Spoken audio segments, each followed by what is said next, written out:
आपके CGST act में कुछ मेजर सर्विस के बारे में कुछ स्पेशल रूल रेगुलेशन बताए गए हैं, जिस पे आज हम आपके साथ डिस्कस करने वाले हैं। तो आइए उन कुछ सेलेक्टेड इम्पॉर्टेंट सर्विस के बारे में बात करते हैं। यूँ की तो सर्विस बहुत ढेर सारे टाइप के होते हैं, जिसके ऊपर जनरली 18% के रेट से GST चार्ज किया जाता है, लेकिन कुछ सेलेक्टेड मेजर सर्विस होते हैं जिनके लिए हमें स्पेशली रूल रेगुलेशंस बुक में बताए गए हैं। आज हमारा यही विषय होगा, आज हम इस पर बात करेंगे। तो सबसे पहले आप यहाँ पर देख सकते हैं कंस्ट्रक्शन सर्विस दिया हुआ है। कंस्ट्रक्शन सर्विस हमारा मतलब ऐसे सर्विस है जब भी कोई एक कॉन्ट्रैक्टर किसी कॉन्ट्रैक्टी से कोई काम कॉन्ट्रैक्ट बेस पर करने के लिए लेता है, तो उसी को हम लोग कंस्ट्रक्शन सर्विस कहते हैं। एग्जाम्पल से समझते हैं, जैसे कि अगर से किसी को बिल्डिंग बनवाना है या फिर गवर्नमेंट को रोड बनवाना होता है, तो बिल्डिंग बनाने या फिर रोड बनवाने के लिए हम लोग कंस्ट्रक्शन का काम कराते हैं।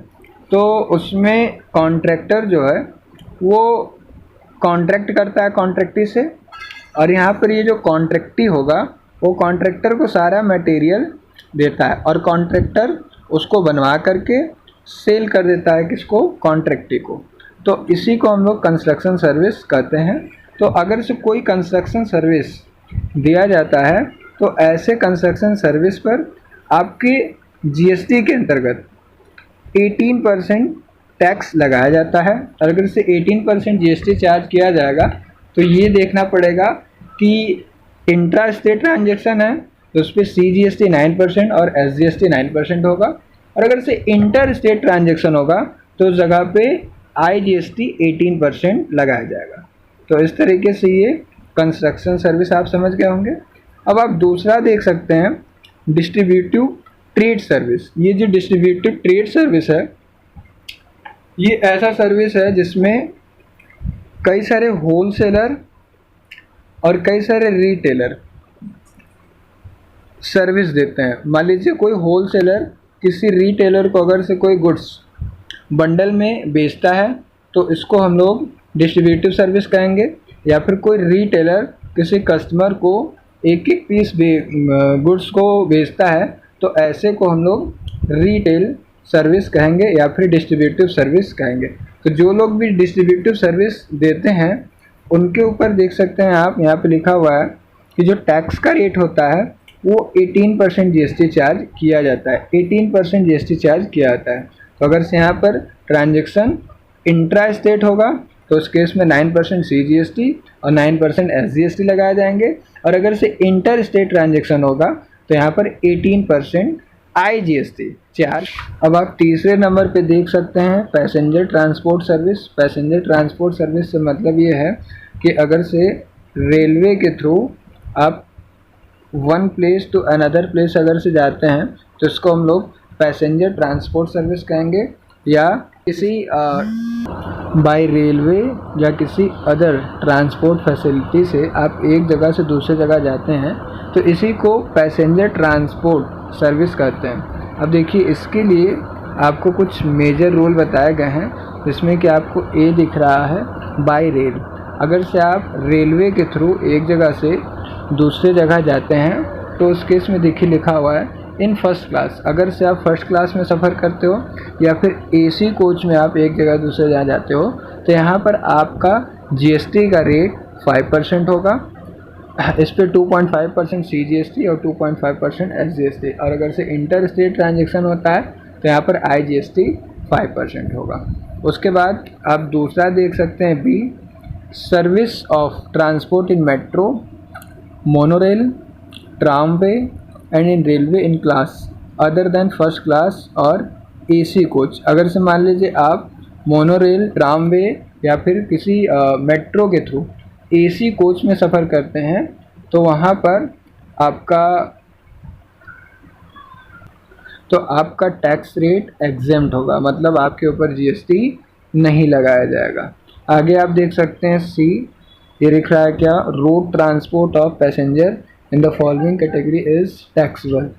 अगर से आप कोई रोड ट्रांसपोर्ट के थ्रू अगर से AC सफ़र करते हैं, ठीक, AC सफ़र करते हैं तो यहाँ पर आपके ऊपर टैक्स लगाया जाएगा और GST का रेट जो होगा वो 5% होगा, यानी कि 2.5% SGST और 2.5% CGST, और इंटर स्टेट अगर से होता है तो वहाँ पर 5% IGST लगाया जाएगा। उसके बाद आप D देख सकते हैं, transport of passenger by water. अगर से आप मान लीजिए वाटर यानी कि समुद्र के रास्ते या फिर किसी नदी के रास्ते से एक जगह से दूसरी जगह जाते हैं तो यहाँ पर जनरल रेट जो होता है वो 18% चार्ज किया जाता है। ठीक, तो ये 18% टैक्स लगाया जाएगा।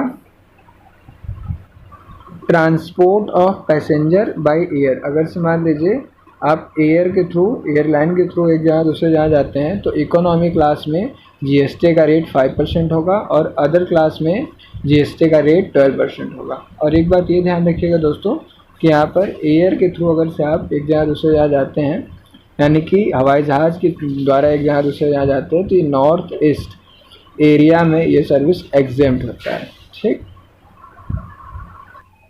अब आपको दिख रहा है गुड्स ट्रांसपोर्ट सर्विस। देखिए गुड्स ट्रांसपोर्ट सर्विस जो है वो आपको पता है कि कई सारे एजेंसी ऐसे होते हैं जिनका ट्रक चलता है। अब ये जो ट्रक है वो गुड्स को एक जगह से दूसरे जगह पर पहुंचाने का काम करती है। जैसे कि आप बड़े बड़े मंडी में देखे होंगे कि जो गुड्स है वो एक जगह से दूसरे जगह तक ट्रक के द्वारा पहुंचाया जाता है। तो ऐसी एजेंसी जो कि ट्रक चलाती हैं, जो कि गुड्स का हस्तांतरण या फिर ट्रांसफ़र एक जगह से दूसरी जगह करती हैं, तो ऐसे एजेंसी को हम लोग GTA कहते हैं। देखिए GTA का फुल फॉर्म होता है गुड्स ट्रांसपोर्ट एजेंसी। अब ये जो GTA है, इस GTA के ऊपर जनरली जो टैक्स चार्ज किया जाता है दोस्तों वो 5% टैक्स चार्ज किया जाता है, यानी कि 2.5% CGST और 2.5% SGST। और अगर से इंटर स्टेट ट्रांजेक्शन होता है तो वहाँ पर 5% आपका IGST चार्ज किया जाता है। और यहाँ पर GTA के केस में जो टैक्स चार्ज किया जाता है दोस्तों वो कह सकते हैं कि रिवर्स चार्ज मैकेनिज़्म के बेस पे किया जाता है, यानी कि टैक्स जो है वो सर्विस प्रोवाइड करने वाला नहीं चार्ज करता है, बल्कि रेसिपिएंट जो सर्विस रिसीव करता है वो टैक्स चार्ज करता है। लेकिन कुछ ऐसे केस भी बताए गए हैं जिस केस में ये GTA एजेंसी यानी कि गुड्स ट्रांसपोर्ट एजेंसी भी टैक्स चार्ज कर सकती है। वो कौन से ऐसे केसेस है, तो इस चीज़ को समझने के लिए आप यहाँ पे देख सकते हैं कि यहाँ पर दिया हुआ है, Thus GTA itself is liable to pay GST in the following case। यहाँ पे कुछ ऐसे केस बताए गए हैं जब GTA को टैक्स पे करना पड़ेगा। तो इसमें सबसे पहले दिया गया है रेसिपिएंट इज़ अनरजिस्टर्ड इंडिविजुअल। जो रेसिपिएंट यानी कि जो गुड्स को रिसीव कर रहा है अगर से वो अनरजिस्टर्ड इंडिविजुअल है तो उस केस में GTA स्वयं गवर्नमेंट को टैक्स पे करेगा। फिर लिखा है transportation of house hold goods when freight is paid by unregistered individual. मान लीजिए आप जो गुड्स एक जगह से दूसरी जगह ले जा रहे हैं, जहाँ पे ले जाना है उसका कोई फर्म नहीं है बल्कि वो उसका हाउस है, मतलब अपना घर है, मतलब वो खाने पीने के लिए कोई गुड्स मंगाया था या फिर खुद कंज्यूम करने के लिए मंगाया था, तो यहाँ पर वो अनरजिस्टर्ड होगा जो रेसिपिएंट है। तो जब अनरजिस्टर्ड है रेसिपिएंट तो वहाँ पर GTA यानी कि गुड्स ट्रांसपोर्ट एजेंसी को ही टैक्स पे करना होगा गवर्नमेंट को। आगे लिखा हुआ है service applied to a person located in non taxable territory. अगर से कोई ऐसी जगह पे गुड्स को ले जाया जा रहा है जो कि नॉन टैक्सेबल है, यानी कि SEZ है। SEZ मतलब क्या होता है, स्पेशल इकोनॉमिक जोन है, जहाँ पर टैक्स नहीं लगाया जा रहा है, तो वहाँ पर आपका ये रेसिपिएंट सर्विस पे टैक्स नहीं लगाएगा बल्कि GTA के द्वारा सर्विस पे टैक्स लगाया जाएगा। इसमें कुछ टेरिटरी बताया गया है, जैसे कि आपको बता दें हम भूटान, नेपाल, बांग्लादेश, जहाँ की रेसिपिएंट जो है वो खुद टैक्स नहीं लगाएगा बल्कि GTA लगाएगी। आगे लिखा हुआ है exemption in respect of specified goods. देखिए GTA एजेंसी को टैक्स लगाया जाता है कितना, 5%, लेकिन कुछ ऐसे स्पेशल केसेस है जिस जगह पर यहाँ पर टैक्स नहीं भी लगाया जाता है, मतलब GTA सर्विस पे एग्जेम्पशन मिला हुआ है। तो वो कौन सा सर्विस है, तो वो सर्विस में सबसे पहले आपको दिख रहा होगा कि वो सर्विस है एग्रीकल्चरल प्रोड्यूस, अगर से एग्रीकल्चरल प्रोडक्शन आप एक जगह दूसरे जगह ले जाते हैं तो ये आपका एग्जेम्प्ट हो जाएगा। दूसरा लिखा हुआ where consideration for single carriage does not exceed 1500, अगर से मान लीजिए जो गुड्स आप ले करके जा रहे हो उसकी वैल्यू मतलब फ्रेट की वैल्यू जो हो वो 1500 से कम हो, फ्रेट की वैल्यू अगर से 1500 से कम है तो वहाँ पर भी आपका एग्जम्पशन मिल जाता है। आगे आप देख सकते हैं where consideration charge for single consignee does not exceed 750 रुपये, जहाँ पे एक ही मतलब ऐसा हो सकता है कि एक ट्रांसपोर्ट कंपनी जो है वो कई सारे लोगों का गुड्स एक ही बार में ट्रक में बैठा करके मतलब लाद करके ले जा रहा है, तो यहाँ पे अगर से ढेर सारे लोगों का अलग अलग गुड्स रखा हुआ ए का बी का सी का और सबका गुड्स जो यहाँ पे लादा गया है वो 750 से कम सबका कैरेज है, तो यहाँ पर भी एग्जाम्पशन दिया गया है। फॉर एग्जांपल हम एक एग्जांपल ले लेते हैं, जैसे कि कई बार जो छोटे व्यापारी होते हैं वो अपना गुड्स एक जगह से खरीद करके एक ही मालगाड़ी पर 2-3 लोग अपना अपना गुड्स लाद देते हैं। मान लीजिए ए से बी तक कोई गुड्स पहुंचाना था और सी ने अपना कुछ गुड्स लाद दिया, कुछ डी ने अपना गुड्स एक ही ट्रक पे लाद दिया और कुछ ई ने लाद दिया, और यहाँ पर सी का किराया बन रहा है 600, डी का किराया बन रहा है 400 और ई का किराया मान लेते हैं कि बन रहा हो 730 रुपये। तो इस केस में ये सारा अमाउंट आप देख सकते हैं कि एक एक सिंगल पर्सन का 750 से कम है, यानी कि इन सभी को अगर से जोड़ देते हैं तो ये 1500 से अधिक हो जाएगा, 1500 से अधिक हो जाएगा, 1730 हो जाएगा। लेकिन फिर भी आप देख सकते हैं कि ये 3 लोगों का जोड़ करके एक साथ ट्रक पे लादा गया है, तो आप यहाँ पे ये देख सकते हैं कि ये 750 से एक एक लोगों का जो ट्रांजैक्शन है वो 750 से कम है, इसलिए यहाँ पर ये एग्जेम्प्ट माना जाएगा। आगे चलते हैं हम लोग, आप समझ गए होंगे इस चीज़ को। अगर से कोई मिल्क, सॉल्ट या फिर फूड, राइस, पल्स वगैरह एक जगह से दूसरी जगह ले करके जाते हैं तो उस पर भी एग्जम्पशन मिल सकता है। न्यूज़पेपर, मैगजीन अगर से एक जगह दूसरी जगह लाद करके ले करके जाते हैं ट्रांसपोर्ट के थ्रू तो इस पर भी एग्जम्पशन मिल सकता है। रिलीफ मटेरियल, ऐसी चीज़ें जो कि जनता के बेनिफिट के लिए दिया जाता है या फिर जनता को रिलीफ के लिए दिया जाता है तो वो भी एग्जम्प्ट होगा। कुछ डिफेंस इक्विपमेंट, अगर से सुरक्षा रक्षा से रिलेटेड गवर्नमेंट की कोई भी फैसिलिटी एक जगह दूसरी जगह ट्रांसपोर्ट के द्वारा ले जाई जा रही है तो इस पर भी एग्जम्पशन मिलता है। आगे आप देख सकते हैं फाइनेंशियल सर्विस। देखिए कुछ ऐसे सर्विस होते हैं, कुछ ऐसे कह सकते हैं ऑर्गेनाइजेशन होते हैं जो फाइनेंशियल सर्विस देते हैं। फॉर एग्जांपल बैंक जो है वो एक फाइनेंशियल सर्विस देता है। इंश्योरेंस कंपनी जो है वो आपको फाइनेंशियल सर्विस देता है। आइए एग्जांपल लेते हैं, ऐसे सर्विस जो कि पैसों के लेन देन पे होता है तो उस सर्विस को हम लोग फाइनेंशियल सर्विस कहते हैं। कई सारे ऑर्गेनाइजेशन ऐसे होते हैं जो कि दूसरे लोगों को लोन देते हैं और वो लोन दे करके उस लोन पर चार्ज करते हैं इंटरेस्ट। तो ऐसे ऑर्गेनाइजेशन जो लोन देने का काम करते हैं या फिर लोगों को पैसे को डिपॉजिट पे देते हैं या फिर अदर कोई भी फाइनेंस रिलेटेड फाइनेंसिंग करते हैं तो ऐसे संस्थाओं को हम लोग फाइनेंशियल सर्विस कहते हैं। इसमें देखिए सबसे पहले आपको दिख रहा है service of banking and NBFC. NBFC का फुल फॉर्म होता है नॉन बैंकिंग फाइनेंशियल कंपनी। ये जो नॉन बैंकिंग फाइनेंशियल कंपनी है वो क्या होता है ये भी समझेंगे। पहले आइए हम आपको बताते हैं सर्विस ऑफ बैंकिंग। देखिए बैंक का जो मुख्य कार्य होता है वो लोगों के पैसे को डिपॉजिट रखना, लोगों के पैसे को डिपॉजिट रखना और इन्हीं डिपॉजिट से लोगों को लोन देना। तो जब वो लोगों को लोन देती है तो उसके ऊपर इंटरेस्ट चार्ज करती है और जिन लोगों से डिपॉजिट लेती है उन लोगों को वो इंटरेस्ट देती है और इन्हीं दोनों का जो डिफरेंस होता है वो होता है बैंक का प्रॉफिट। तो यहाँ पर हम आपको बता दें कि अगर से कोई कंपनी या फिर कोई बैंकिंग कंपनी कोई लोन देती है तो वो लोन पर इंटरेस्ट चार्ज करती है और ये जो इंटरेस्ट है वही उसका इनकम माना जाता है और यहाँ पर ये जो डिपॉजिट पे इंटरेस्ट पे करती है वो उसका एक्सपेंसेस माना जाता है।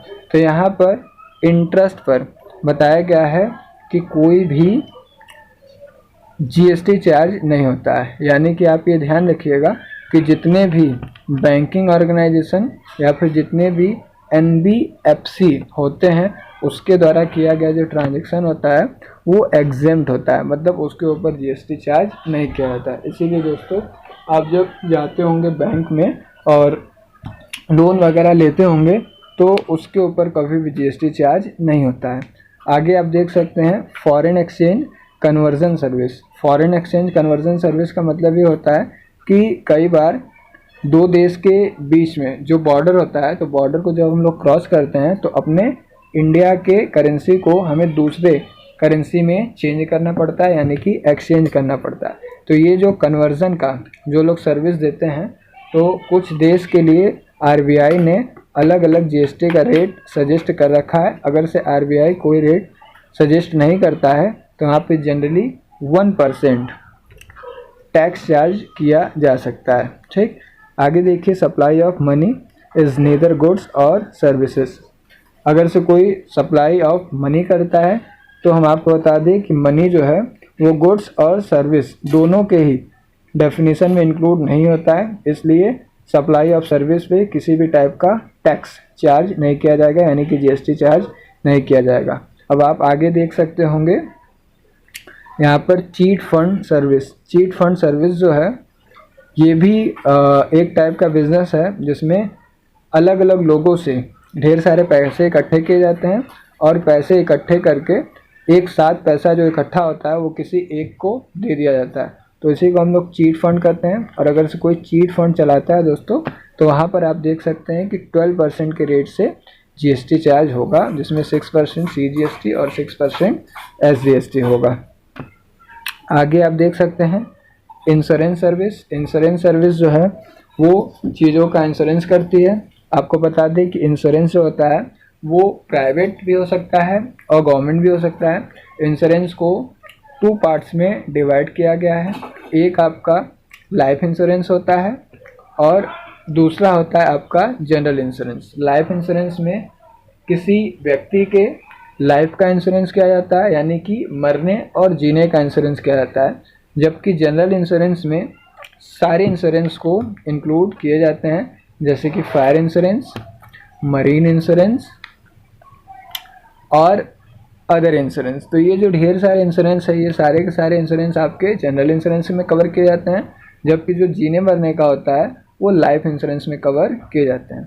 तो अब यहाँ पर देखिए, अगर से हम लोग जनरली प्राइवेट इंस्टीट्यूशन और ऑर्गेनाइजेशंस की बात करें तो यहाँ पर जनरली इनको 18% GST चार्ज किया जाता है, यानी कि इंश्योरेंस पर 18% के रेट से जनरली टैक्स चार्ज किया जाता है। लेकिन दोस्तों यहाँ पर आप देख सकते हैं कि सेंट्रल गवर्नमेंट ने कुछ इंश्योरेंस कंपनी को नोटिफाइड कर रखा है या फिर उनको अलग कर रखा है नोटिफिकेशन के थ्रू, जिनके ऊपर ये GST का रेट चार्ज नहीं किया जाता है, यानी कि जो GST के अंतर्गत एग्जेम्प्ट माने जाते हैं।